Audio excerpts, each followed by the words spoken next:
Hey, everybody, this segment is being recorded in early December. He is Bob Starkey. He's actually a Dyer councilman, but just here representing his own views. My name's Jim Deedlow, and we're just going to do a little 20-minute segment. If you want to call in, it's actually being recorded live on 219-845-1100.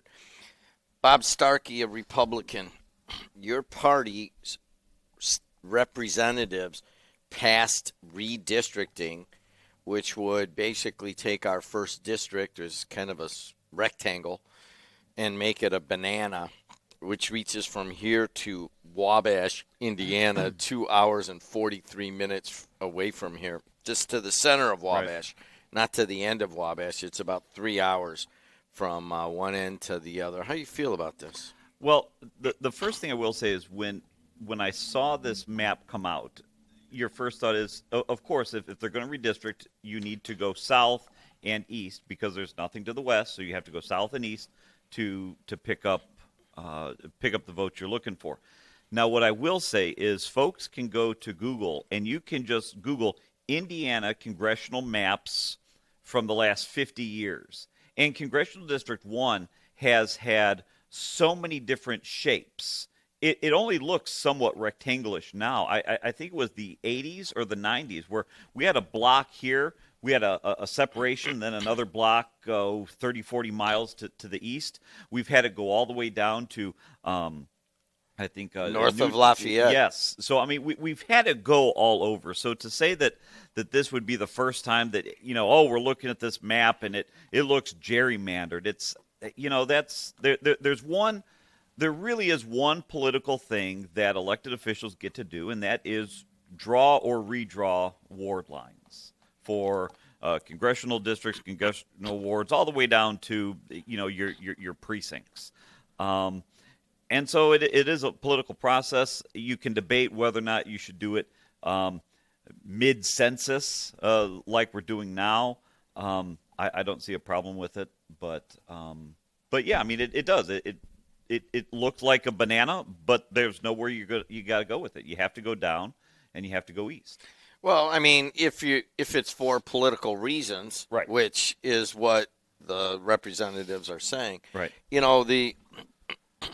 I thought this was not going to go through, and we'll find out today if it fully goes through. So just so everybody understands, here we are recording this on the morning that they're going to vote on it in the December Senate. 8th. So you will hear this after. So we'll analyze it, and these things will apply, but we won't know the answer. But there's a couple of things. First of all, I was so surprised that Mitch Daniels came out and put a major op-ed into the Washington Post, basically saying this is wrong, don't do it mid-census, and that there's going to be a major backlash if we do this. I would agree with the possibility of the second part of that but the first part, I don't quite I don't buy you can't do this mid-census. And here, I'll use this analogy for you. You're the sports guy, football. Halfway through a football game, you find out that the ball is deflated. Do you continue playing the game and just say, we'll fix it for the next game, or do you stop the game and you fix it? The thought with redistricting is that in other states, the way they have counted their population and the way they have then appropriated congressional seats to that is diluting the votes in place, diluting the voices of Hoosiers.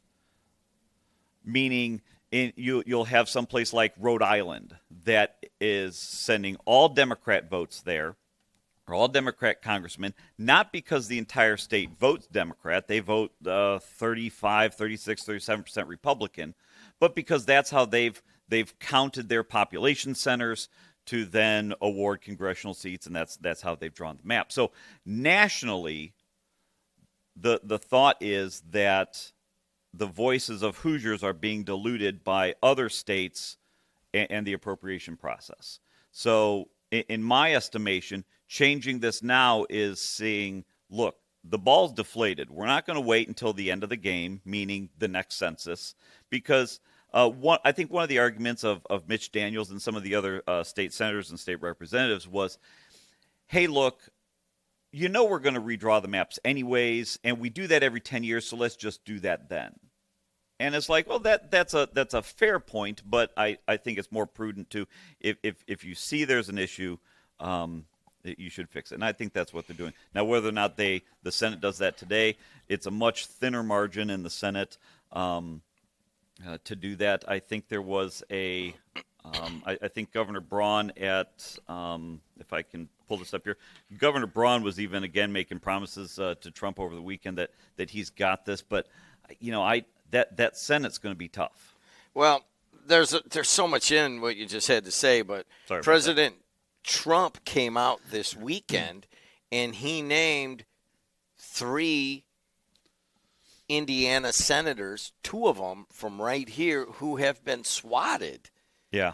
And I was just like, dude, these guys have already gone through enough. I know Dan Durnell and Randy Niemeyer, both those are the 2 senators Rick Niemeyer. Yeah. I'm sorry, Rick Niemeyer. I always do that, and I apologize. But Rick Niemeyer, and these guys have gone through hell with this swatting thing, and now the president's the pressure. There could not be more pressure than when President Trump is pulling the whole mob on you to make sure you vote the right way today, because they both said they were, I don't know what's going to do. What's going to happen? That's where I think, so he, to comment on your tweet, he tweeted out, I want to say the 9 senators, but 3 of them had been swatted.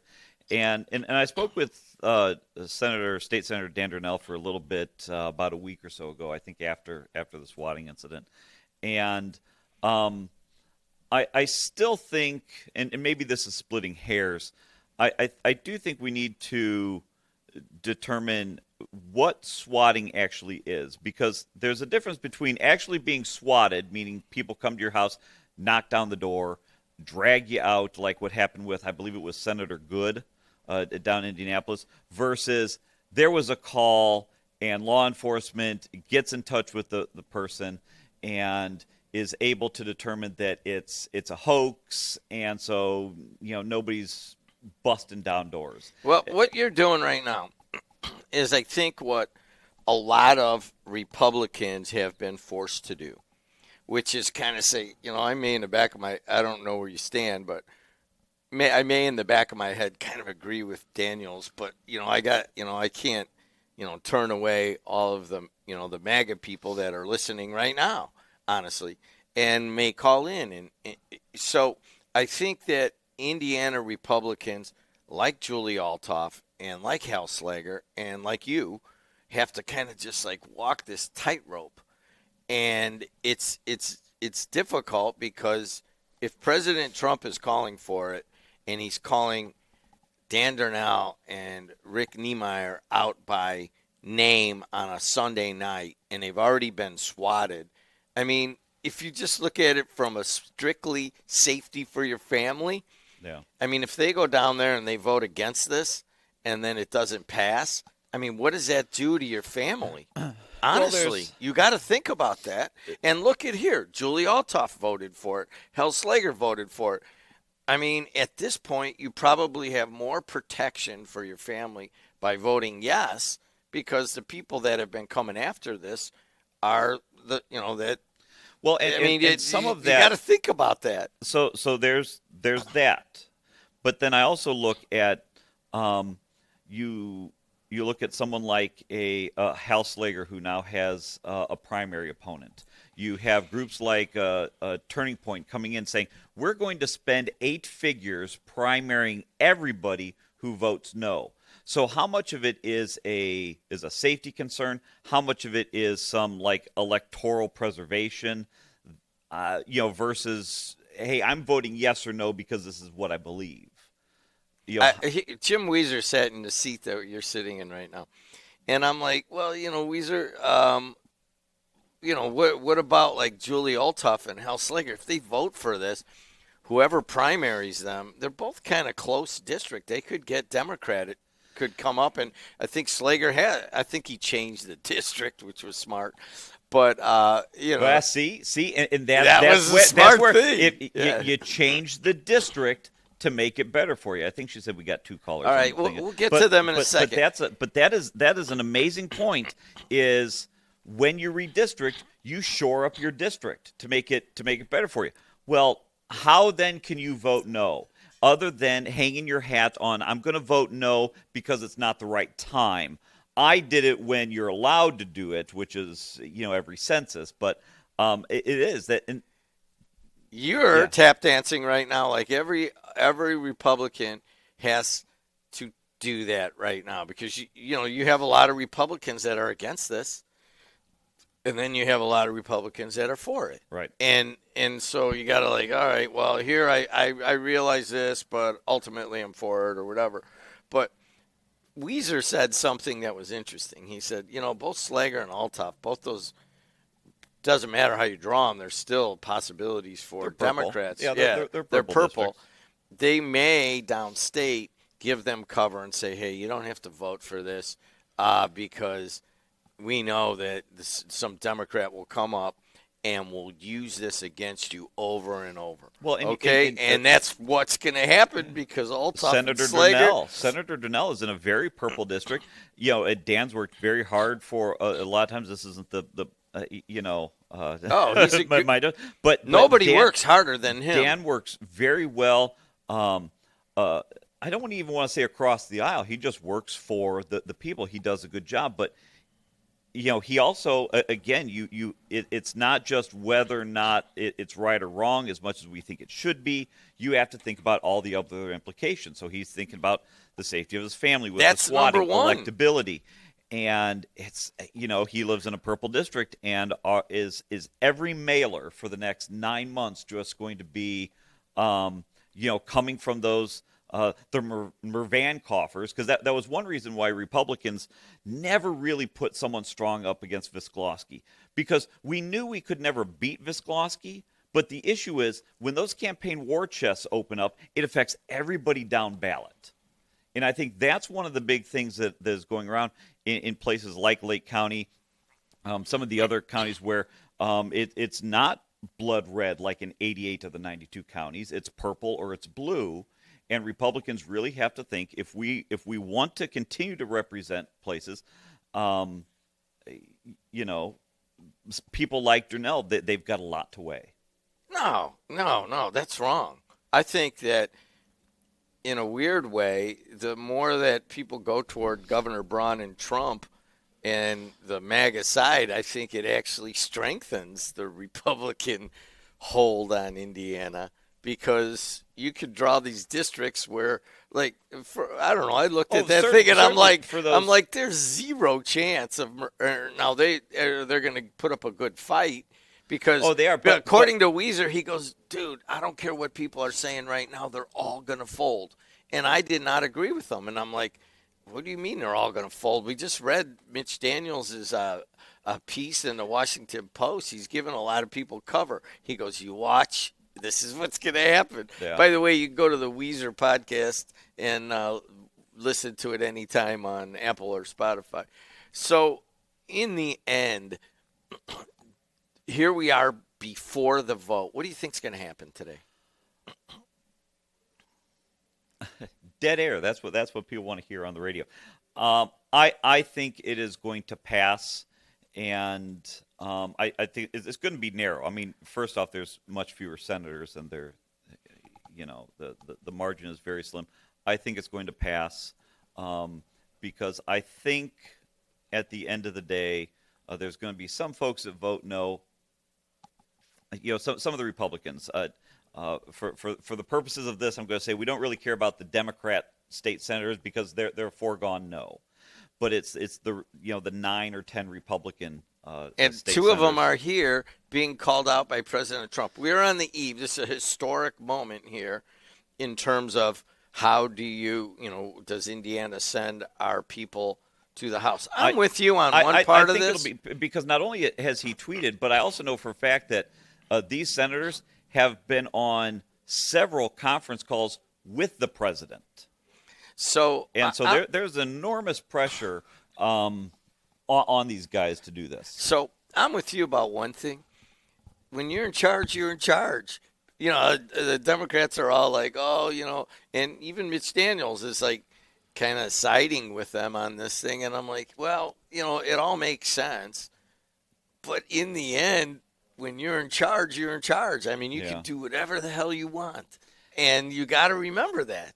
That's the implications of voting. Yeah. It's like they're in charge. They can do whatever they want. We're in charge. We can do whatever we want. And I don't know if that's a bad thing or a good thing. When I heard that Mitch Daniels came out with an op-ed, what'd you say, Washington Post or Wall Street, whatever it was. It was a Post. My first thought was, the amount of change that has happened in Lake County in the last 8-12 years.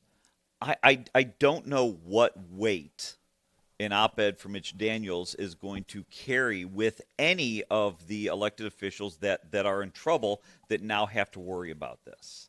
Amen. I mean, and that's not to say anything, bad or negative or disparaging about Mitch Daniels. I don't know that is that really going to make anything float? You know what? I tell the story a couple months. He doesn't talk to any media. Right. And, I'm like, come on, I'm doing this documentary about the flood. Mm-hmm. And, can you give us an interview? And I don't know how he said yes, but he did. And so I got to go down there and hang out with him. And he's the same guy. You know what I mean? He's just very calculated, especially talking to the media. Yeah. Now, when he talks sports, which is all we really talk together about, he's very much a sports guy. He's very animated and into it, but if you start getting close to any issue, he just pulls back. He doesn't want to be in. He doesn't want to be quoted. He doesn't want anything. And I could feel that, and I didn't push it there. I didn't ask him for that side of what he's doing. But I agree with you. He hasn't been in office for, 9 years? And, 13 years. Because it was Pence, then it was Holcomb for 8. Yeah, two Holcomb. So, hey, do you want to call it a day here? Or you want to take some calls? Do we have any, or did they leave us? All right, we've got a few. Lines are full. Yeah. Hey, you're on the air. How are you? Hey, Bob, good morning. Morning. I appreciate you standing up for the citizens of Dyer, not only on the train and the boondoggle, but also on this redistricting. I think it's time for change. I have a feeling that if Bob Starkey doesn't get elected the next term, he's still going to have to go to work the next day. Is that correct? Absolutely.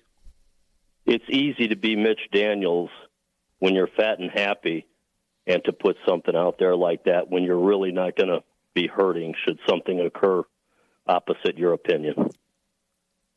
So, Bob, I appreciate what you do. Jed, before you make fun of Chuck, take a glance down at that belly button of yours trying to escape. Hey, man, takes one to know one. Fat ass. Is that an FCC violation? I don't know. No, I don't think so. I don't think so. But now I just picture callers just calling in, saying that, and hanging up. Fat ass. Hey, you're on the air. How are you? Homeboy, how you doing? Hey, how's that brush doing I bought for you? It's still sitting there. I'm pretty sure I've never used it. Still sitting there, virgin as can be, baby. I can't even believe it. Hey, listen, here's the deal. First of all, regarding Mitch Daniels, he's just mad Trump didn't tap him for a cabinet position. I'll stop right there. He didn't get picked. He's mad. So he's going to sit down making his $1.1 million at Purdue with his feet on a desk, riding a cycle around in the summertime, blah, blah, effing blah. Now, by the way, the two swattings, they didn't get swatted, Jimmy. No SWAT team showed up. They got a call in advance that, hey, because you don't think the Highland police and the other police have those guys' cell numbers in their phone? Of course they do. They go, hey, is anything going on down there? Nah, okay, we'll send somebody by just in case. They didn't get swatted, Jimmy. And if they did, they're men enough to answer the door and go, hey, they're not going to ride their bike out the back door and run away. Okay, they're good. Now, The reason we're in this situation is because in 2020, the census was fraudulent by the deep state because you don't have 17 mistakes go through, and every single one of them was against the Republicans. What's the odds of a coin toss going 17 heads in a row? It doesn't exist. The Democrats cheated with the census. They admitted it, and we're making corrections for it. It's that simple, Jimmy. And don't act like people from MAGA, we worship Trump. We don't like everything he does. But when it comes down to making a choice, either going with the guy or against him, we know what against means. That means for Democrats. Democrats haven't done a thing in this country to help anybody but themselves.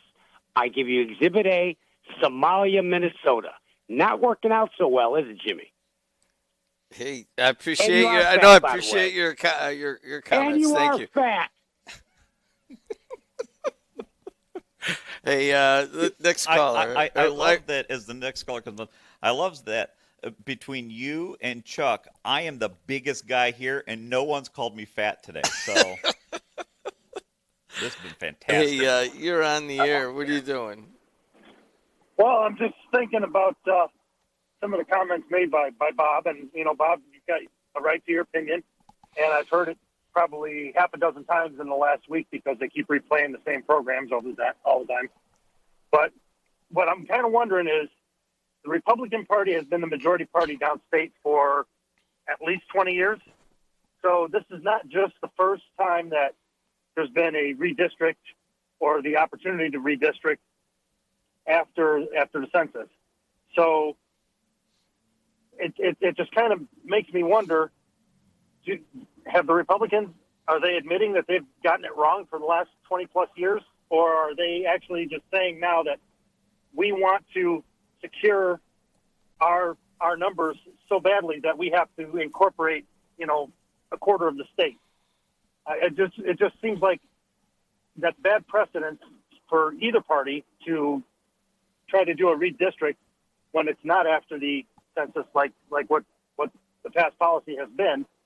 And I just kind of wonder what happens if things go haywire sometime in the future, and the Democrats try to do the same thing. You're not wrong on that. So let's fast forward 30 years, and for whatever reason, and we don't need to take calls on this, but for whatever reason, 80 of the 92 counties are now purple. Democrats are taking over, and in 30 years, they now have a supermajority in Indiana, and they can draw it as they like. And they draw this pinwheel out of Marion County that goes from Marion County up to Lake County, and now we've got, population 6, 7, 8, 9, 10 congressional seats in Indiana that are all true blue. Nobody's ever going to, no Republican will ever win. That was 100% a real possibility, and I agree with you in that. Yeah, I mean that's a complete possibility. It's a bad precedent to set.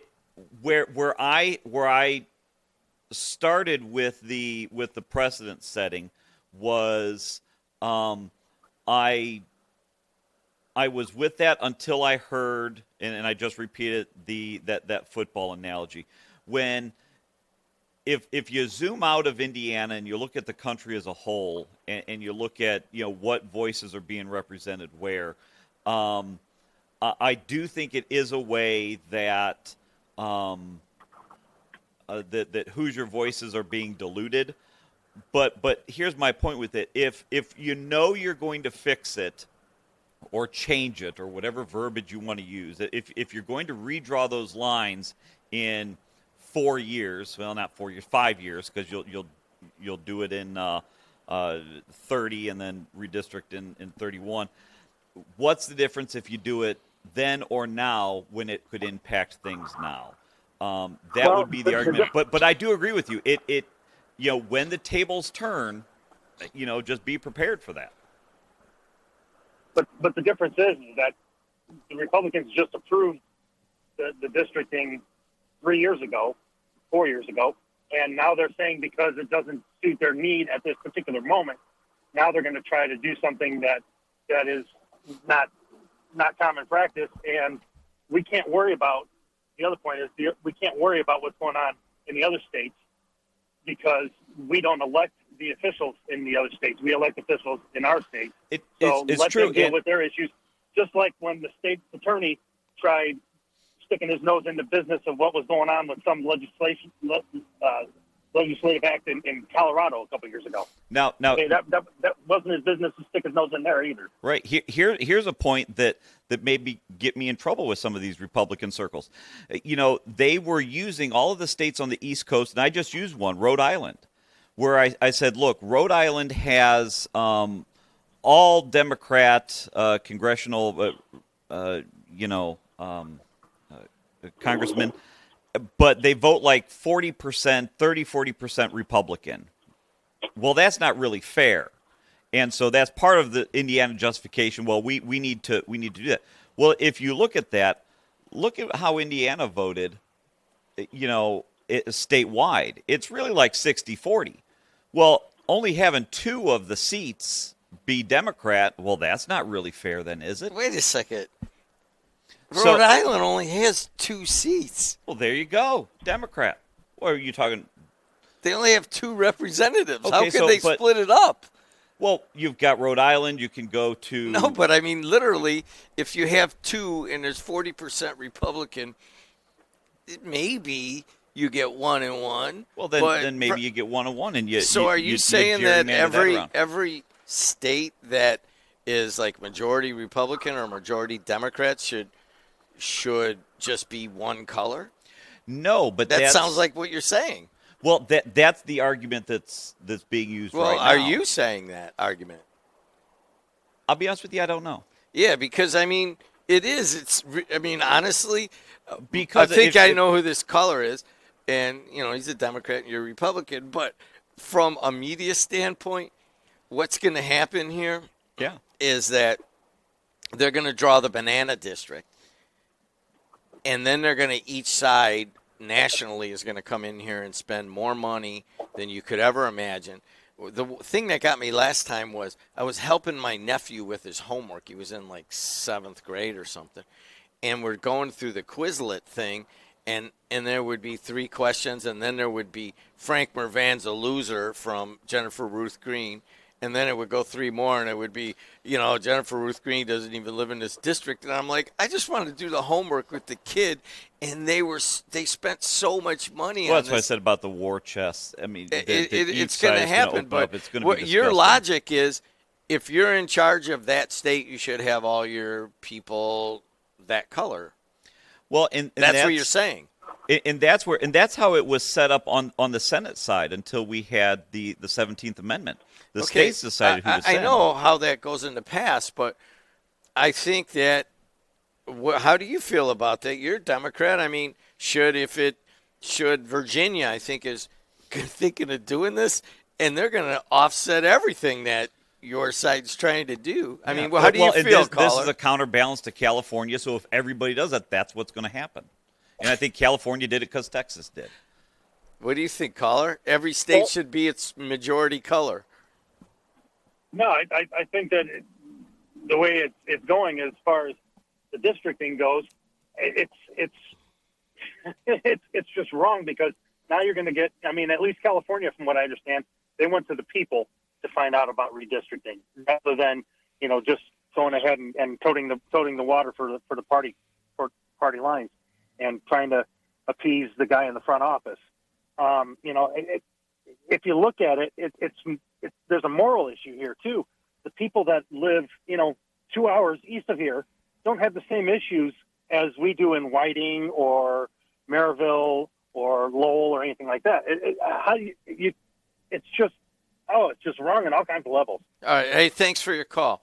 So really, when you're saying about disenfranchising people, you say, if you go up and you take a satellite view and, voters in Indiana are being disenfranchised. How? Well, I mean, only on a national level. Only on a national level, because if Indiana's like 43 or 44% Democratic, if you go all 9, what have? I mean, do they are they disenfranchised? Oh, I know it. It doesn't matter that's what why level this you is take such it at. such a complex topic because, and like I said, I think it did start with Texas, and then California did their Prop 50, where they did go to the voters of California, and they said, "Hey, do you want us to redraw the map, have Democrats redraw the map as opposed to just some outside firm?" And then Indiana's going to do it. You said was Virginia was one, West Virginia, one of the Virginias Virginia. was going to do that. And yeah, at the end of the day, then every state that has a majority big enough to do that will probably be forced to do that. Yeah, either at the behest of Trump for the Republican states or out of preservation from the other ones. I'll bet. I mean, I'm all in that they're going to pass it. In Indiana, I mean, we're going to have a banana district, and I'm going to Muncie over the holidays, and I'm going to go to Wabash, and I'm going to see how long it takes to drive all the way there. But I think this is the real question that people need to, and the caller made a great point that it just sets a bad precedent to do it in between the census. Because if the census were last year and that's how they would draw it now. So the question isn't whether or not they should redraw maps to make it favorable to whomever they want. Is now the time to do it, or should you wait? Now, the question is it okay in this current atmosphere to just admit that it's all about power? It is. It's all about grabbing as much power as you can, and it's so entertaining. This podcast was recorded live on the radio, AM 1230, WJOB on 104.7 FM. He's Bob Starkey. I'm Jim Deedlow. It's Chuck Pullen.